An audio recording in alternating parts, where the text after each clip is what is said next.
السلام عليكم ورحمة الله وبركاته. الحمد لله الذي هدانا لهذا وما كنا لنهتدي لولا أن هدانا الله.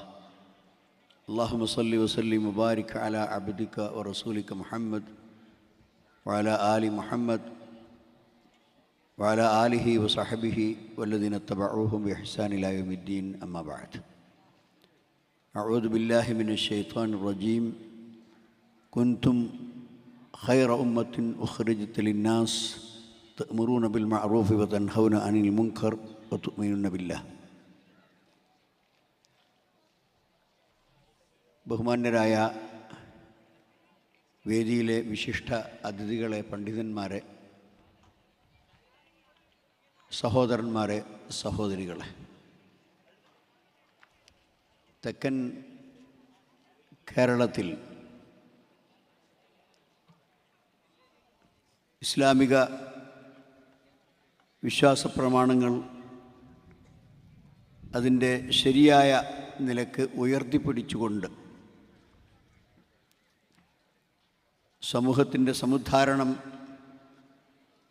പണ്ഡിതന്മാരെ കൊണ്ടേ നടക്കൂ, അങ്ങനെയാണ് ചരിത്രത്തിൽ നടന്നിട്ടുള്ളത് എന്ന് ഉറക്കെ വിളിച്ചു പറഞ്ഞുകൊണ്ട് ദാറുൽ അർഖം അതിൻ്റെ പുരോഗതിയുടെ പാതയിൽ മുന്നോട്ട് സഞ്ചരിച്ചു കൊണ്ടിരിക്കുകയാണ്. കേരളം ഒരു കൊച്ചു സംസ്ഥാനമാണ്. കാസർഗോഡ് മുതൽ തിരുവനന്തപുരം വരെയുള്ള കേരളത്തിൻ്റെ വളരെ കുറഞ്ഞ ഒരു ചെറിയ പ്രദേശം ഇന്ത്യ രാജ്യത്തിൻ്റെ മേപ്പെടുത്താൽ അതിൻ്റെ ഒരു ഓരത്ത് പറ്റിക്കിടക്കുന്ന കുറച്ച് വലിപ്പമുള്ള ചെറിയ ഒരു പുഴുവിനെ പോലെയുള്ള ഒരു രൂപമാണ് കേരളത്തിനുള്ളത്. ചെറിയ സംസ്ഥാനം. പക്ഷേ ഇന്ത്യയിലൊട്ട് സ്ഥലങ്ങളിലും, മാത്രമല്ല ഇന്ത്യക്ക് പുറത്തും വിദേശ നാട്ടിലും മനുഷ്യരുള്ളയിടത്തൊക്കെ ഐന മെഅ്മാറുന്നാസ്, ജനസാന്നിധ്യമുള്ള എല്ലാ പ്രദേശങ്ങളിലും സംസാരിക്കുന്ന ഒന്നാണ് മലയാളികളുടെ സ്ഥിരോത്സാഹം. മലയാളികളുടെ വളരെ സ്പഷ്ടമായ കരസ്പർശം. എവിടെയും അവരുണ്ട്. നാട്ടിലും മറുനാട്ടിലും സ്വദേശത്തും വിദേശത്തും മലയാളികൾ എവിടെയും എത്തിപ്പെട്ട് അവരുടെ അധ്വാനശീലവും അവരുടെ പരിശ്രമങ്ങളും നടത്തിക്കൊണ്ടിരിക്കുകയാണ്. നമ്മെ സംബന്ധിച്ചിടത്തോളം മനുഷ്യ സമൂഹത്തിൽ ഇസ്ലാഹ് അഥവാ നന്നാക്കുക, സംസ്കരിക്കുക, ശുദ്ധീകരിക്കുക എന്നെല്ലാം നമുക്ക് വിശദീകരിക്കാവുന്ന ഇസ്ലാഹിൻ്റെ ശബ്ദമാണ് കേരളക്കരയിൽ ഒരു ഇസ്ലാമിക പ്രബോധനത്തിൻ്റെ നാന്ദി കുറിച്ചത് എന്ന് നമുക്കറിയാം. പ്രത്യേകിച്ച് ഈ തെക്കൻ കേരളത്തിൽ വളരെ വ്യക്തമായി ഇസ്ലാം കടന്നു വന്ന സന്ദർഭത്തിൽ തന്നെ ഇസ്ലാമിക ചലനങ്ങൾ തുടങ്ങിയിട്ടുണ്ട് എന്ന് നമുക്ക് മനസ്സിലാക്കാൻ സാധിക്കും.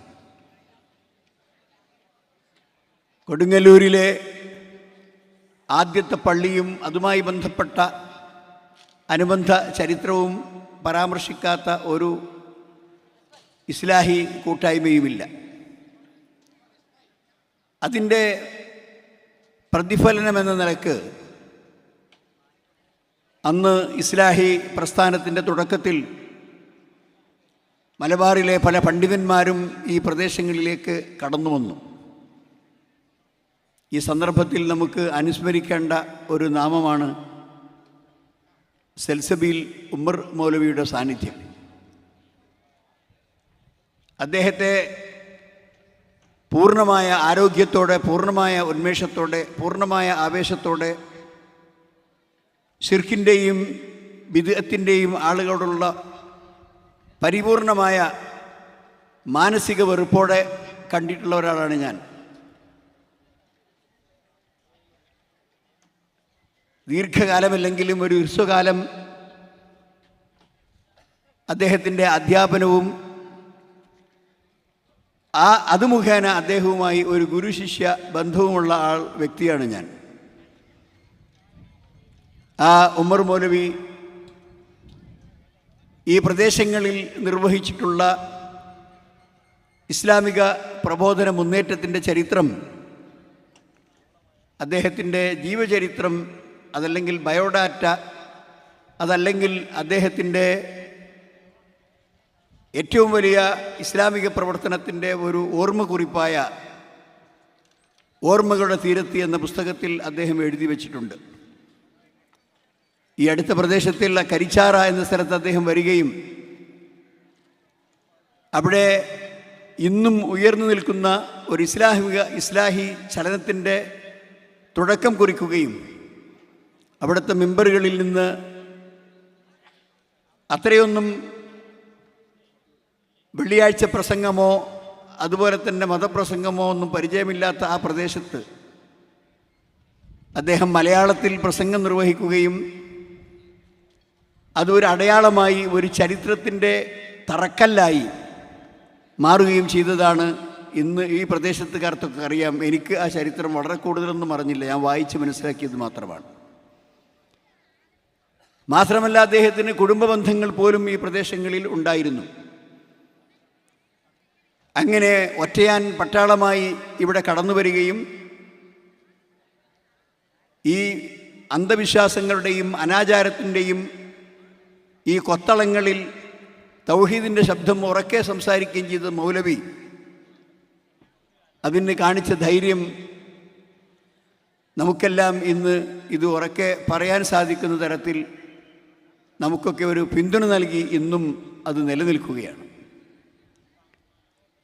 സഹോദരന്മാരെ, വക്കം മൗലവിയെ അനുസ്മരിക്കാത്ത ഒരു തെക്കൻ കേരള ചരിത്രം ഒരിക്കലും നമ്മുടെ മുമ്പിൽ ഉണ്ടാവുകയില്ല. അദ്ദേഹത്തെക്കുറിച്ച് പറയുമ്പോൾ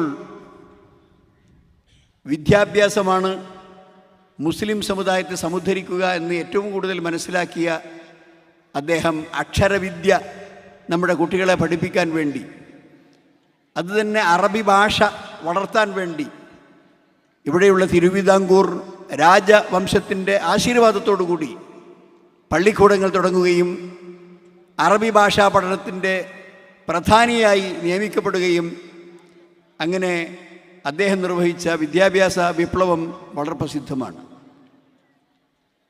സഹോദരന്മാരെ, അറബി ഭാഷ പഠിപ്പിക്കാനാണ്. മറ്റു ഭാഷകളൊക്കെ പല വിധത്തിലും നമുക്ക് കരഗതമാക്കാൻ സാധിക്കും. അറബി ഭാഷ നമുക്കറിയാം, ഇന്ന് കേരളത്തിലെ അതിൻ്റെ സാന്നിധ്യം. മിക്കവാറും വീടുകളിൽ ഒരു അറബി അധ്യാപകനുണ്ടാകും. ഒന്നുകിൽ അത് പുരുഷനായിരിക്കും, അതല്ലെങ്കിൽ സ്ത്രീയായിരിക്കും. കേരളത്തിൽ എല്ലാ പള്ളിക്കൂടങ്ങളിലും അതിൻ്റെ പ്രാഥമിക വിദ്യാലയം മുതൽ അതിന് സെക്കൻഡറി തലം വരെയും അത് കഴിഞ്ഞാൽ കോളേജ് തലത്തിലുമൊക്കെ അറബി വിദ്യാഭ്യാസവും അതിൻ്റെ പ്രത്യേകമായ ഡിപ്പാർട്ട്മെൻറ്റുകളും ഒക്കെ നിലനിൽക്കുകയാണ്.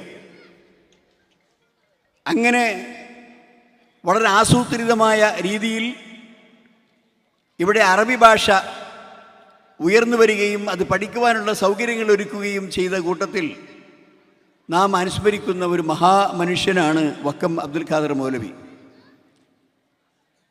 അങ്ങനെ ഒരുപാട് വെറും അഫ്സലുലുമ കോഴ്സുകൾ മാത്രമല്ല, പല മുൻഷി കോഴ്സുകളും പല ഭാഷാ കോഴ്സുകളും അതൊക്കെ പാസ്സായ ആളുകൾക്ക് അറബി പഠിപ്പിക്കുവാനുള്ള അർഹതയും നിയമപരമായി തന്നെ നേടിയെടുത്ത ഒരു സംസ്ഥാനമാണ് കേരളം. ആ അറബി ഭാഷാ പഠനവും അത് പഠിക്കുവാനുള്ള സൗകര്യങ്ങളും നമ്മുടെ സമൂഹത്തിലുണ്ടാക്കിയ മാറ്റം എത്രയാണ് എന്ന് നമുക്ക് ഊഹിക്കാവുന്നതാണ്. വിശുദ്ധ ഖുർആന്റെ ഭാഷയാണ് ഫീ ലിസാനിൻ അറബിയിൻ മുബീൻ വളരെ വ്യക്തമായ അറബി ഭാഷയിലാണ് അല്ലാഹു സുബ്ഹാനഹു വ തആല ഖുർആൻ അവതരിപ്പിച്ചത്. ആ ഖുർആൻ്റെ ആളുകളും അതിൻ്റെ അനുയായികളും അതിൻ്റെ ഉടമസ്ഥന്മാരുമായ ആളുകൾ എന്നറിയപ്പെടുന്ന മുസ്ലിങ്ങൾ യഥാർത്ഥത്തിൽ വളരെയധികം പിന്നിൽ വിദ്യാഭ്യാസപരമായും അതുപോലെ സാമൂഹിക തലത്തിലും വളരെ പിന്നിൽ നിൽക്കുന്ന ഇരുട്ടിൽ തപ്പിക്കൊണ്ടിരിക്കുമ്പോൾ, അല്ല, നിങ്ങൾ ഖുർആനിലേക്ക് വരിക, ആ ഖുർആൻ്റെ ഭാഷ പഠിക്കുക, ആ ഖുർആനിലുള്ള അധ്യാപനങ്ങൾ നിങ്ങൾ മനസ്സിലാക്കുക എന്ന ആഹ്വാനത്തോടുകൂടി ഈ പ്രദേശങ്ങളിൽ വലിയ സ്വാധീനം ഉണ്ടാക്കിയ മഹാന്മാരാണ് അവരൊക്കെ. അങ്ങനെ ധാരാളക്കണക്കിന് കുട്ടികൾ അവർ അറബി പഠിച്ചു. അതിൻ്റെ അക്ഷരങ്ങൾ 28 അക്ഷരങ്ങളും ചൊല്ലിപ്പറയാനും അതുപയോഗിച്ച് എഴുതുവാനും അതിൻ്റെ അക്ഷരങ്ങൾ ഉപയോഗിക്കുവാനും അത് ആ ഭാഷയിൽ അവതരിപ്പിക്കപ്പെട്ട ഗ്രന്ഥങ്ങൾ വായിച്ച് മനസ്സിലാക്കാനും, വെറും ഖുർആൻ മാത്രമല്ല, ഹദീസിൻ്റെ ഗ്രന്ഥങ്ങൾ, കർമ്മശാസ്ത്രത്തിൻ്റെ ഗ്രന്ഥങ്ങൾ, ചരിത്ര ഗ്രന്ഥങ്ങൾ, ഇതെല്ലാം വായിച്ചുകൊണ്ട് ഏറ്റവും ഉന്നതമായ നിലക്ക് ഉയർന്നു വരുവാനും ഇവിടുത്തെ അന്നത്തെ വിദ്യാർത്ഥികൾക്ക് സാധിച്ചു. അതിപ്പോഴും ആ പ്രക്രിയ തുടരുകയാണ്. പക്ഷേ നമ്മുടെ സമൂഹം അതിൽ അത്രമാത്രം ബോധവാന്മാരാണോ എന്ന് ഇപ്പോൾ സംശയിക്കേണ്ടിയിരിക്കുന്നു. കാരണം പല സ്കൂളുകളിലും ധാരാളക്കണക്കിന് മുസ്ലിം കുട്ടികളുണ്ട്. പക്ഷേ അവിടെ അറബി പഠിക്കുവാനുള്ള കുട്ടികളുടെ എണ്ണം തികയുന്നില്ല. അവരൊക്കെ മറ്റു പല ഭാഷകളും ഐച്ഛികമായി എടുത്ത് അവർ വിദ്യാഭ്യാസം നേടുന്നു.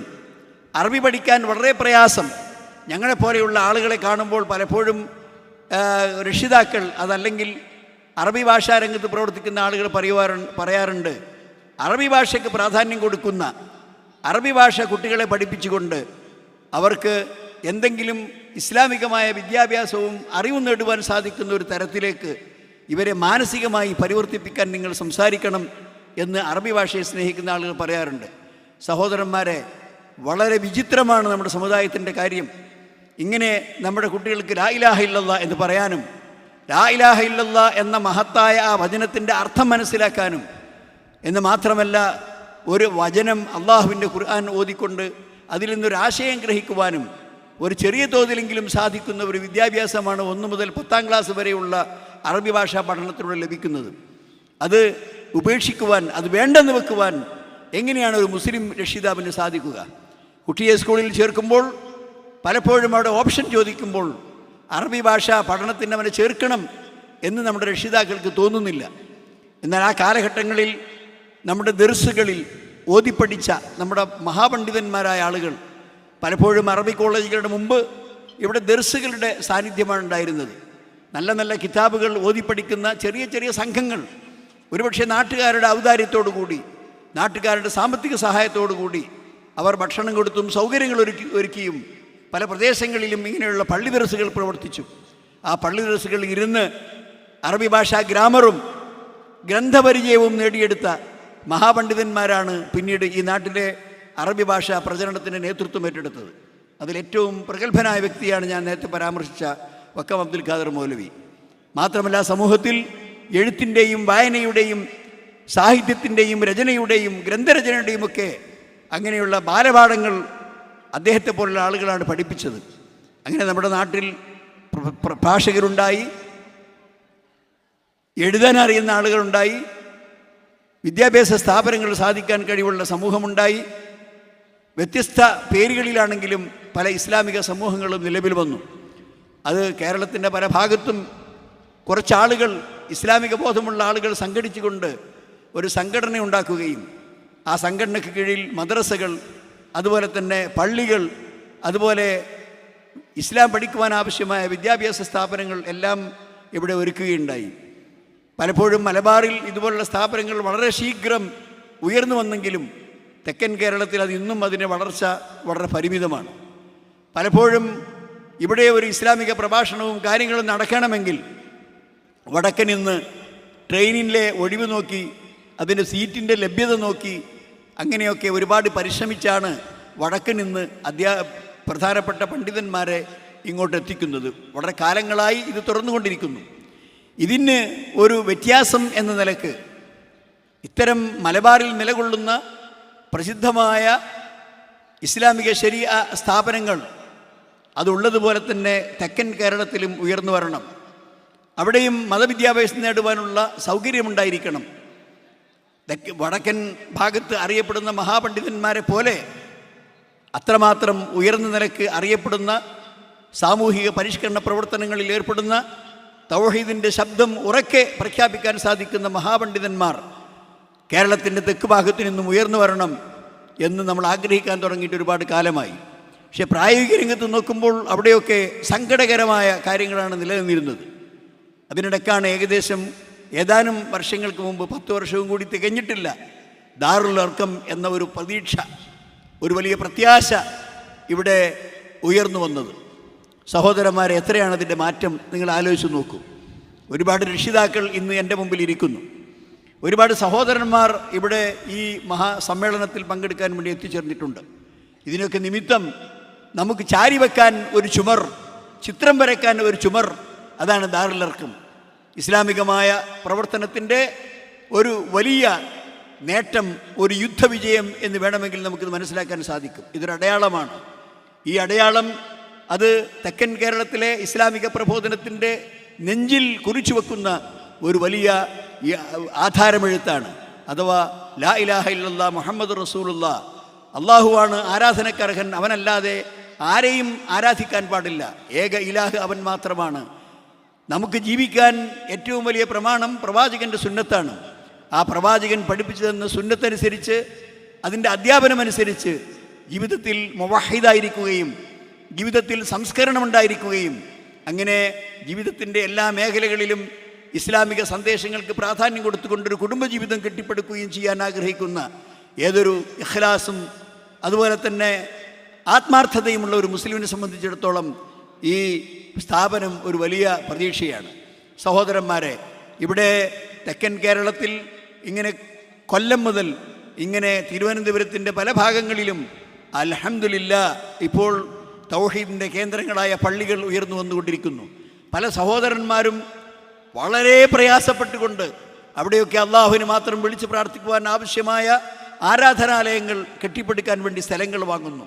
അവിടെ നാടൊക്കെ തെണ്ടിത്തിരിഞ്ഞ് എന്തൊക്കെ ഇസ്ലാമിക മാർഗത്തിൽ സംഭാവന ചെയ്യാൻ ഉദ്ദേശിക്കുന്ന ആളുകളോട് മുഴുവനും കൈനീട്ടി വാങ്ങി അതെല്ലാം സംഭരിച്ച് അതിൽ നിന്ന് ഒരു തുണ്ടം ഭൂമി അത് രജിസ്റ്റർ ചെയ്ത് അവിടെ അള്ളാഹുവിനെ മാത്രം ആരാധിക്കുവാനും ലാ ഇലാഹ ഇല്ലല്ലാഹ് എന്ന സന്ദേശം നൽകി ബാങ്ക് വിളിക്കാനും ജമാഅത്തായ നമസ്കാരം നിർവഹിക്കാനും ഇസ്ലാമിക ക്ലാസ്സുകളും ഫാമിലി ക്ലാസ്സുകളും നടത്തുന്ന ഒരു വിദ്യാലയം, ആരാധനാലയം അവിടെ അവർ കെട്ടിപ്പടുക്കുന്നു. അത് വലിയ സന്തോഷകരമായ കാര്യമാണ്. എനിക്ക് പല ഭാഗത്തെയും പേരുകളറിയില്ല, പക്ഷേ ഒരു ഓർമ്മയിൽ പല പേരുകളും ഇവിടെ ഉണ്ട്. അവിടെയൊക്കെ നമുക്ക് പള്ളികളായി, അവിടെയൊക്കെ നമുക്ക് മദ്രസകളായി, അവിടെയൊക്കെ നമുക്ക് പ്രവർത്തന കേന്ദ്രങ്ങളായി. അങ്ങനെയാണ് ഇവിടെ ഈ കുറുക്കന്മാർ ഓരിയിട്ടിരുന്ന ഈ കുന്നിൻ്റെ മുകളിൽ ഇന്ന് ദാറുൽ അർക്കമിൻ്റെ കൊടി പതാക ഉയർന്നു കാണുന്നത്. സഹോദരന്മാരെ, എത്രമാത്രം സന്തോഷമാണ് നിങ്ങളുടെ മനസ്സിൻ്റെ ഉള്ളിൽ ഉണ്ടാവുക എന്ന് എനിക്ക് ഊഹിച്ചെടുക്കാൻ സാധിക്കും. അത് അള്ളാഹു നൽകുന്ന ഒരു വിജയമാണ്, അള്ളാഹു നൽകുന്ന ഒരു തൗഫീഖാണ്. വല്ലദീന ജാഹദൂ ഫീനാ ലനഹ്ദിയന്നഹും സുബുലനാ, നമ്മുടെ മാർഗത്തിൽ അധ്വാനിക്കാൻ ആരാണോ തയ്യാറുള്ളത് അവർക്ക് വിവിധ വഴികൾ അള്ളാഹു സുബ്ഹാനഹു വ തആല കാണിച്ചു കൊടുക്കും. ഈ വലിയ പ്രകാശത്തിൻ്റെ മുകളിൽ, ഈ വെളിച്ചത്തിൻ്റെ മുകളിൽ ആരെങ്കിലും ഇരുന്ന് ആ വെയിൽ അവൻ്റെ കൈയിൻ്റെ ഉള്ളിൽ ഒതുക്കാൻ ശ്രമിക്കുന്ന വിഡ്ഢിക്കുട്ടിയെപ്പോലെ ഈ പ്രകാശത്തെ, ഈ സ്ഥാനത്തെ തടുക്കാൻ ആർക്കെങ്കിലും സാധിക്കുമെങ്കിൽ അവർ അതിന് പരിശ്രമിച്ചുകൊള്ളട്ടെ. അവർക്ക് കഴിയില്ല. കാരണം അത്രമാത്രം ശക്തമായ മുന്നേറ്റമാണ് ഈ തൗഹീദിൻ്റെ മുന്നേറ്റം. ചരിത്രത്തിൽ അതാണ് നമ്മൾ പഠിപ്പിക്കുന്നത്. ഒരുപാട് ബുദ്ധിമുട്ടുകളും പ്രയാസങ്ങളും അനുഭവിച്ചുകൊണ്ട് അള്ളാഹുവിൻ്റെ മാർഗ്ഗത്തിൽ നിലനിന്ന പൂർവികന്മാരായ ആളുകൾ കാണിച്ചു തന്ന പാതയിലൂടെ, അവർ വെട്ടിത്തെളിയിച്ച പാതയിലൂടെയാണ് നമ്മൾ മുന്നേറിക്കൊണ്ടിരിക്കുന്നത്. അപ്പോൾ ഹസിബത്തും അൻ തദ്ഖുൽ ജന്നത ഫലമ്മാ യഅതികും മസലുൽ ലദീന ഖലൂ മിൻ ഖബലികും മസ്സത്തുഹുമുൽ ബഅസാ വദ്ദറാ വസുൽസിലു ഹത്താ യഖൂലർ റസൂലു വല്ലദീന മഅഹു മതാ നസ്റുല്ലാഹ്. അങ്ങനെയുള്ള ധാരാളക്കണക്കിന് സന്ദർഭങ്ങൾ കഴിഞ്ഞു പോയിട്ടുണ്ട്.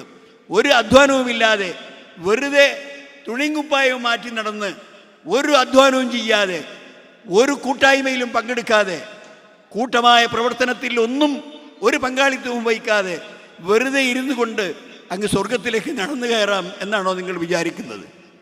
ഫലമ്മാ യഅതികും മസലുൽ ലദീന ഖലൂ മിൻ ഖബലികും, മുമ്പ് കഴിഞ്ഞുപോയ അള്ളാഹുവിൻ്റെ മാർഗത്തിൽ പ്രവർത്തിച്ച ഒരു 100 കൂട്ടം മനുഷ്യന്മാരുടെ ചരിത്രം, അതിലൂടെ നടന്നു പോകാതെ നിങ്ങൾക്ക് സ്വർഗത്തിലെത്താൻ സാധിക്കുമോ? മസ്സത്തുഹുമുൽ ബഅസാ വദ്ദറാ, വളരെ വിഷമകരമായ സാഹചര്യങ്ങൾ അവരെ നിരന്തരം പിടികൂടുകയുണ്ടായി. അവരെ തൊട്ടു എന്നല്ല പറയുന്നത്, അവരെ പരിപൂർണമായും അവരെ മൂടി. അങ്ങനെ പരീക്ഷണങ്ങളുടെ തീജ്വാലകളിൽ പരീക്ഷിക്കപ്പെട്ട ആ മനുഷ്യന്മാർ വസുൽസിലു, അവർ അടിമുടി വിറപ്പിക്കപ്പെട്ടു. ഹത്താ യഖൂല റസൂലു വല്ലദീന മഅഹു മതാ നസ്റുല്ലാഹ് അലാ ഇന്ന നസ്റല്ലാഹി ഖരീബ്. എപ്പോഴാണ് പടച്ചോൻ്റെ സഹായം വരിക എന്ന് പ്രവാചകരും കൂടെയുള്ള ആളുകളും പറഞ്ഞു പോകുന്നിടത്തോളം അവർ വിഷമിപ്പിക്കപ്പെട്ടു, പരീക്ഷണത്തിന് വിധേയമായി. അലാ ഇന്ന നസ്റല്ലാഹി ഖരീബ്, അള്ളാഹുവിൻ്റെ വിജയം വളരെ അടുത്തുണ്ട് എന്ന് പടച്ചവൻ അവരെ സമാധാനിപ്പിച്ചു. ഈ ഒരു ആത്മവിശ്വാസത്തോടു കൂടി ഈ ഒരു കൂട്ടായ്മയിൽ നമ്മൾ ഉറച്ചു നിൽക്കണം. സഹോദരന്മാരെ, ഇസ്ലാമിക് ഓർഗനൈസേഷൻ ഇന്ന് കേവലം ഒരു പദമല്ല. ഇസ്ലാമിക് ഓർഗനൈസേഷൻ മുന്നോട്ട് വെക്കുന്ന ആദർശവും ആശയങ്ങളും ഏറ്റവും ശക്തമാണ് എന്ന് കേരളത്തിലെ മലയാളികളായ സഹോദരന്മാർ മുഴുവനും മനസ്സിലാക്കി കഴിഞ്ഞു. ജാതിയുടെയോ മതത്തിൻ്റെയോ മറ്റേതെങ്കിലും സാമൂഹിക അതിരുവരമ്പുകൾക്ക് അപ്പുറം എല്ലാ സമൂഹവും മനസ്സിലാക്കിയിട്ടുള്ളത് വിസ്ഡത്തിൻ്റെ സാന്നിധ്യമാണ്. അത് വടക്കിൽ നിന്ന് തെക്കോട്ട് അത് എല്ലാ സ്ഥലത്തും പടരുകയാണ്. എന്താണ് അതിന്? യാതൊരു ഭൗതിക ലക്ഷ്യങ്ങളും അതിന് മുമ്പിലില്ല. മനുഷ്യർക്ക് മുമ്പിൽ അള്ളാഹുവിൻ്റെ സന്ദേശം നിലനിൽക്കണം, അത് അതിജയിക്കണം. മുശ്രിക്കുകളായ ആളുകൾ ഹുബിൽ ഗോത്ര, ഹുബിൽ സനം, ഹുബിൽ വിഗ്രഹം വിജയിക്കട്ടെ. ഹുബിൽ വ്യാജദൈവമാണ്, മുശ്രിക്കുകളുടെ വ്യാജദൈവമാണ്. അത് ഉയർന്നു നിൽക്കട്ടെ എന്ന് അബൂ സുഫിയാൻ വിളിച്ചു പറഞ്ഞപ്പോൾ അല്ലാഹു അലാ വഅസ്സ്, അള്ളാഹുവാണ് ഏറ്റവും ഉന്നതൻ, അള്ളാഹുവാണ് ഏറ്റവും പ്രതാപമുള്ളവൻ എന്ന് വളരെ രൂക്ഷമായ യുദ്ധത്തിൻ്റെ കെടുതികൾ അനുഭവിക്കുമ്പോഴും അത് ഉറക്കെ വിളിച്ചു പറയാൻ ആജ്ഞാപിച്ച മുഹമ്മദ് മുസ്തഫ സല്ലല്ലാഹു അലൈഹി വസല്ലം. അങ്ങനെ എവിടെയൊക്കെ ഈ അന്ധവിശ്വാസങ്ങളും അനാചാരങ്ങളും വളരെ ശക്തമായി നമ്മെ ബുദ്ധിമുട്ടിച്ചു കൊണ്ടിരിക്കുന്നുവോ അതൊന്നും സഹിക്കാൻ ഞങ്ങൾ സന്നദ്ധരല്ല. നിങ്ങളെ യഥാർത്ഥമായ ലാ ഇലാഹ ഇല്ലല്ലാഹ് എന്ന് നിങ്ങളെ കൊണ്ട് പറയിപ്പിക്കാനും, പടച്ചവൻ മാത്രമേ എനിക്ക് തവക്കുലാക്കാനുള്ളൂ, പടച്ചവനോട് മാത്രമേ ഞാൻ പ്രാർത്ഥിക്കുകയുള്ളൂ, എൻ്റെ വീട്ടിലും എൻ്റെ നാട്ടിലും എൻ്റെ വഴികളിലും എൻ്റെ പ്രവർത്തനങ്ങളിലും എൻ്റെ എല്ലാ മേഖലകളിലും ഏകനായ അള്ളാഹു മാത്രമാണ് എൻ്റെ അവലംബം എന്ന് ശക്തമായി പ്രഖ്യാപിക്കുവാൻ ഒരു മുസ്ലിം നിർദ്ദേശിക്കപ്പെട്ടവനാണ്. അതുകൊണ്ട് അങ്ങനെ ഒരു കൂട്ടം ജനങ്ങളെ സൃഷ്ടിക്കാൻ, അങ്ങനെ ഒരു കൂട്ടം അള്ളാഹുവിൻ്റെ മാർഗത്തിലെ പട്ടാളത്തെ സൃഷ്ടിക്കാൻ, ജുനൂദുള്ള, അള്ളാഹുവിന് അജ്ഞാതരായ ചില പട്ടാളക്കാരുണ്ട്. ആ പട്ടാളക്കാർ പകലന്തികളോളം അധ്വാനിച്ചുകൊണ്ട് അവൻ്റെ സന്ദേശവും അവൻ്റെ ദീനും അവൻ്റെ ഗ്രന്ഥവും അവൻ്റെ ആയാത്തുകളും ജനങ്ങൾക്കിടയിൽ ഓതിക്കൊടുത്തുകൊണ്ട് അങ്ങനെ ജനങ്ങളെ ഈ മാർഗത്തിലേക്ക് സമുദ്ധരിക്കാൻ നമുക്ക് സാധിക്കണം. അതുകൊണ്ട് അണഞ്ഞു പോകാതെ ഈ വിളക്കിനെ സൂക്ഷിക്കുക, അതിൽ എണ്ണ തീരുമ്പോൾ എണ്ണ ഒഴിച്ചു കൊണ്ടിരിക്കുക, അതിൻ്റെ ഉത്തേജനം നൽകുവാൻ ആവശ്യമായ ഇന്ധനം നൽകിക്കൊണ്ടിരിക്കുക. അത് ഒരിക്കലും താഴോട്ട് പോകാൻ പാടില്ല.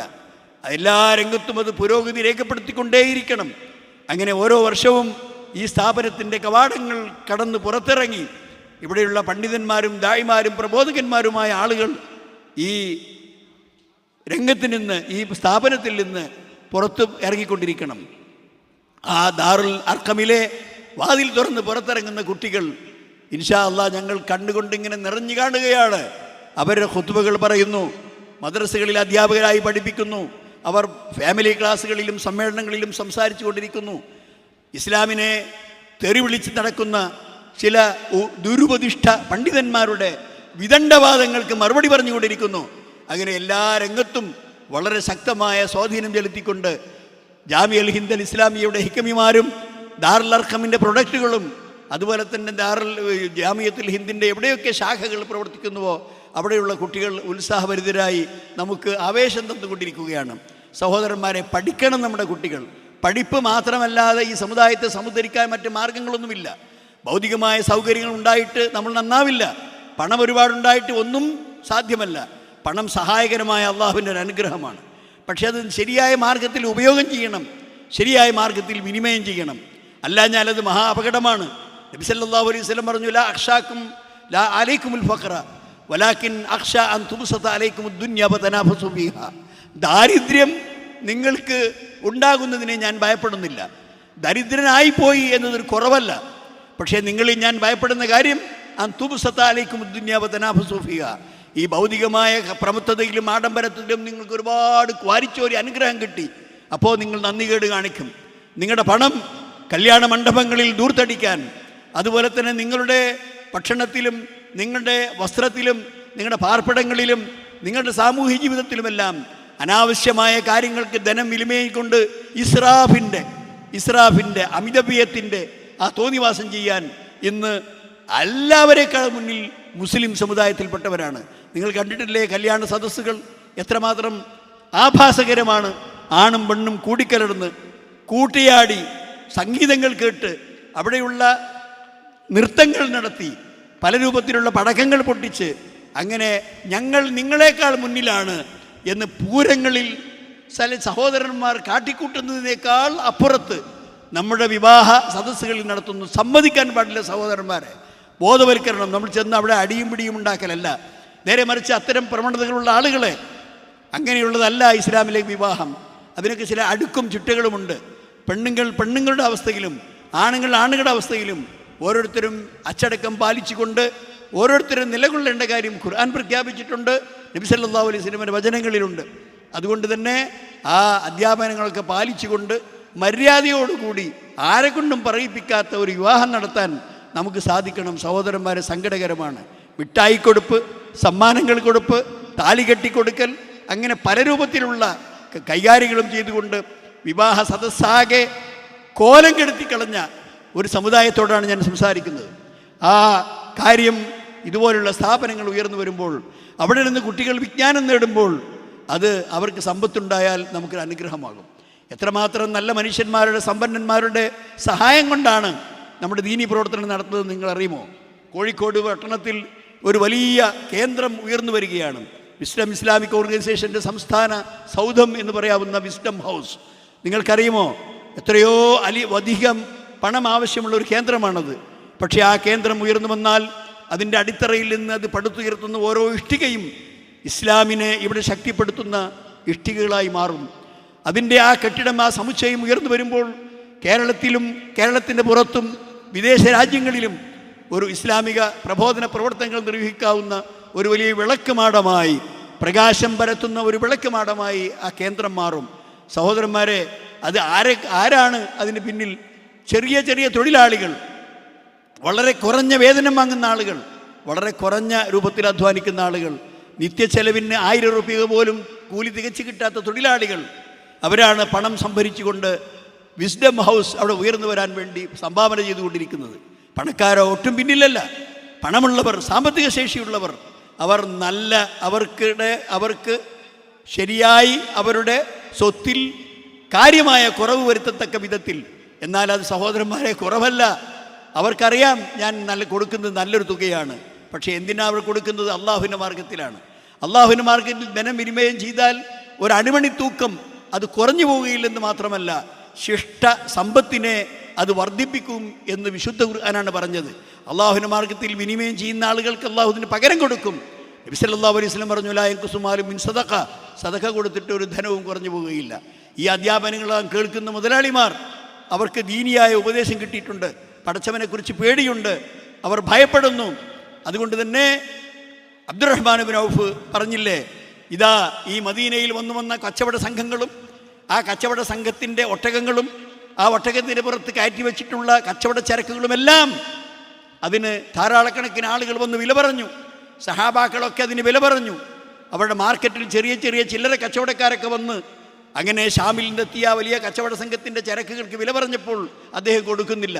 പരാതിയായി ആയിഷ റളിയല്ലാഹുവിൻ്റെ അടുക്കൽ പോലും വന്നുകൊണ്ട് പരാതി പറഞ്ഞു. അള്ളാഹുവിൻ്റെ ഉമ്മുൽ മുഅ്മിനീൻ ഇതാ അബ്ദുറഹ്മാൻ വിസമ്മതിക്കുന്നു, ഞങ്ങൾ വില കയറ്റി പറഞ്ഞിട്ടും അയാളത് വിൽക്കുന്നില്ല. അങ്ങനെ അബ്ദുറഹ്മാൻ, നിങ്ങളുടെ ആവശ്യങ്ങൾ ഉള്ള വസ്തുക്കൾ നിങ്ങൾക്ക് തരാതെ വിസമ്മതിക്കുന്നുവോ? എന്നാൽ അബ്ദുറഹ്മാൻ, ഞാൻ ശക്തമായ ഒരു ഉപദേശം നൽകാൻ ഞാൻ തയ്യാറാണ് എന്ന് പറഞ്ഞുകൊണ്ട് അതിനായി തയ്യാറെടുക്കുമ്പോഴാണ് അബ്ദുറഹ്മാൻ ഇബ്നു ഔഫ് പ്രഖ്യാപിക്കുന്നത്, ആ ഷാമിൽ നിന്ന് വന്ന കച്ചവട സംഘത്തിൻ്റെ മുഴുവൻ ചരക്കുകളും അത് വഹിച്ചു കൊണ്ടുവന്ന ഒട്ടകങ്ങളും ഞാനിതാ തസദ്ദഖ്തു ഫീ സബീലില്ലാഹ്, അള്ളാഹുവിൻ്റെ മാർഗത്തിൽ ഞാൻ ദാനം ചെയ്തിരിക്കുന്നു. അതിന് എത്ര വില കിട്ടുമെന്നാണ് അദ്ദേഹം പരീക്ഷിച്ചത്. കയറ്റി സാധാരണ പ്രാദേശിക കച്ചവടക്കാർ വില പറഞ്ഞിട്ടും കൊടുക്കാതെ അത്ര വലിയ വില പിടിച്ച സമ്പത്തുക്കൾ മുഴുവനും അള്ളാഹുവിൻ്റെ മാർഗത്തിൽ ധനം ചെയ്ത, വിനിമയം ചെയ്ത ആ അബ്ദുറഹ്മാനാണ് തൻ്റെ സമ്പത്ത് കൊടുത്തുകൊണ്ട് സ്വർഗം വാങ്ങിയത്. സ്വർഗം കൊണ്ട് സന്തോഷ വാർത്ത അറിയിക്കപ്പെട്ട 10 സഹാബാക്കളിൽ ഒരാളാണ് അബ്ദുറഹ്മാൻ ബിൻ ഔഫ്. നിങ്ങൾ എന്ന് ആലോചിക്കണം. ഉസ്മാൻ ബിൻ അഫ്ഫാൻ റളിയല്ലാഹു അൻഹു മൻ ഹബറ ബിർ റൂമ വഹു ഫിൽ ജന്ന. ആ റോമ കിണർ അത് വില കൊടുത്ത് വാങ്ങി. ജൂതൻ അത് വെള്ളം കച്ചവടം നടത്തുകയായിരുന്നു മദീനത്ത്. അങ്ങനെ ഓരോ കുടം വെള്ളത്തിനും ധനം കൂലിയായി വാങ്ങിക്കൊണ്ട് മദീനക്കാർക്ക് വെള്ളം കൊടുത്തിരുന്ന ആ ജൂതൻ്റെ കിണർ പണം മുഴുവനും കൊടുത്ത് ജൂതനിൽ നിന്ന് വാങ്ങി. എന്നിട്ട് അള്ളാഹുവിൻ്റെ മാർഗത്തിൽ ആ കിണർ വഖഫ് ചെയ്ത ഉസ്മാൻ ഇബ്നു അഫ്ഫാൻ റളിയല്ലാഹു അൻഹു സ്വർഗം കൊണ്ട് സന്തോഷ വാർത്ത അറിയിക്കപ്പെട്ട 10 പേരിൽ ഒരാൾ. ഇങ്ങനെ എല്ലാ സഹാബാക്കളുടെയും ചരിത്രമെടുത്ത് പരിശോധിച്ചാൽ ആരാണ് അബൂബക്കർ നിൻ്റെ വീട്ടിലുള്ളത്? ഇനി ബാക്കി എല്ലാ സ്വത്തുക്കളും നബിയുടെ ആഹ്വാനപ്രകാരം പള്ളിയിലേക്ക് കൊണ്ടുവന്നിട്ട് ഇനി നിൻ്റെ വീട്ടിൽ എന്തുണ്ടെന്ന് പറഞ്ഞപ്പോൾ അല്ലാഹു റസൂലുഹു, അല്ലാഹും റസൂലും അല്ലാത്ത ഒന്നും എൻ്റെ വീട്ടിൽ ഇനി ബാക്കിയില്ല എന്ന് അബൂബക്കർ സിദ്ദീഖ് റളിയല്ലാഹു അൻഹു പ്രഖ്യാപിക്കുന്നു. സഹോദരന്മാരെ, ഇതാണ് ഇസ്ലാമിക ചരിത്രത്തിലെ ധർമ്മനിഷ്ഠരായ ആളുകളുടെ ചരിത്രം. അതുതന്നെയാണ് ഇത്തരം സ്ഥാപനങ്ങളെ കെട്ടിപ്പടുത്തുന്നത്. നിങ്ങൾ ആലോചിക്കുന്നുണ്ടോ? അള്ളാഹുവിൻ്റെ തസ്ഖീർ, അള്ളാഹു കീഴ്പ്പെടുത്തി തരികയാണ്. സമ്പന്നരായ ആളുകളെ ഈ സ്ഥാപനത്തിൻ്റെ വളർച്ചയ്ക്ക് വേണ്ടി അള്ളാഹു സുബ്ഹാനഹു വ തആല കീഴ്പ്പെടുത്തി തരികയാണ്. അങ്ങനെ അവർ സംഭാവന ചെയ്യുന്നു. പണക്കാർ പണക്കാരെ കൊണ്ട് കഴിയുന്നത്, സാധുക്കൾ സാധുക്കളെ കൊണ്ട് കഴിയുന്നത്. അങ്ങനെ നമ്മുടെ എല്ലാ സ്ഥലത്തും ഇസ്ലാമിക അടയാളങ്ങൾ, അലാമാത്തുൽ ഇസ്ലാം, ഇസ്ലാമിൻ്റെ അടയാളങ്ങൾ ഉയർന്നു വരികയാണ്. അത് ഉയർന്നു വരുമ്പോൾ അതിൻ്റെ കൂടെ ബന്ധപ്പെടുന്നവർക്കെല്ലാം അഭിമാനമാണ്.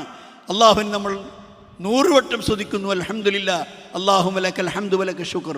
അത് പറയാനൊരു മുസ്ലിമിന് സാധിക്കണം. അള്ളാഹുവിനെ എപ്പോഴും നമ്മൾ ശുക്ർ ചെയ്തുകൊണ്ടിരിക്കണം. അങ്ങനെ ഈ സ്ഥാപനത്തിൻ്റെ ഈ മഹായോഗം നടക്കുന്ന സന്ദർഭങ്ങളിൽ നിങ്ങൾ അള്ളാഹുവിനോട് പ്രാർത്ഥിച്ചുകൊണ്ടിരിക്കണം. പടച്ചവനെ, ഈ സ്ഥാപനത്തെ നിലനിർത്തി തരണമേ. ഇനിയും അതിനെ പുരോഗതിയുടെ പടവുകളിൽ നീ ഉയർത്തി മുന്നോട്ട് കൊണ്ടുപോകണമേ. ഇതിൽ നിന്ന് പണ്ഡിതന്മാരും ദായിമാരുമായ ആളുകൾ പുറത്തു വരണമേ എന്ന് നമ്മളിങ്ങനെ അള്ളാഹുവിനോട് താണുകണ അപേക്ഷിച്ചുകൊണ്ടിരിക്കണം. ഒരു പ്രാർത്ഥനയും അള്ളാഹുവിനോട് ഹൈർ ചോദിച്ചിട്ട് ഒരു പ്രാർത്ഥനയും അള്ളാഹു സുബ്ഹാനഹു വ തആല തള്ളിക്കളയുകയില്ല. അള്ളാഹുവിൻ്റെ അടുക്കൽ പ്രതീക്ഷാനിർഭരമായി നിങ്ങൾ ഉയർത്തിയ കൈകളൊന്നും നിരാശയോടുകൂടി തിരിച്ചെടുക്കേണ്ട ആവശ്യമില്ല. നിങ്ങൾ ചോദിച്ചത് അല്ലാഹു തരും. സലൂരി, നിങ്ങൾ എന്നോട് ചോദിക്കുക, ഞാൻ നിങ്ങൾക്കതിന് ഉത്തരം ചെയ്യും. അതായത് വൈദാ സലക ഇബാദി അന്നി ഫഇന്നി ഖരീബ് ഉജീബു ദഅവത്തദ് ദാഇ ഇദാ ദഅൻ ഫലയസ്തജീബൂ ലി ഫലിയുമിനൂ ബി ലഅല്ലഹും യർഷുദൂൻ. അപ്പോൾ ഈ രൂപത്തിൽ അള്ളാഹുവിൻ്റെ അടുക്കൽ ഇർഷാദ, ആ പടച്ചവൻ ചോദിക്കാനാ പറയുന്നത്, ഉത്തരം ചെയ്യാമെന്ന് പറയുന്നു. നിങ്ങളെപ്പോഴും പ്രാർത്ഥിച്ചുകൊണ്ടിരിക്കുക. ആ പ്രാർത്ഥന നമുക്ക് വലിയ ഉപകാരം ചെയ്യും. സർവശക്തനായ നാഥൻ്റെ എല്ലാ അനുഗ്രഹങ്ങളും നമുക്ക് ഉണ്ടാവട്ടെ എന്ന് മാത്രം പ്രാർത്ഥിച്ചുകൊണ്ടും അതിനായി നിങ്ങളോടൊക്കെ അപേക്ഷിച്ചുകൊണ്ടും ഈ സമ്മേളനത്തിൻ്റെ ഉദ്ഘാടനം നിർവഹിച്ചത് അറിയിക്കുന്നു. വാഹിറു ദഅവാന അനിൽ ഹംദുലില്ലാഹി റബ്ബിൽ ആലമീൻ വസല്ലല്ലാഹു വസല്ലമ അലാ ഖൈരി ഖൽഖി മുഹമ്മദ്.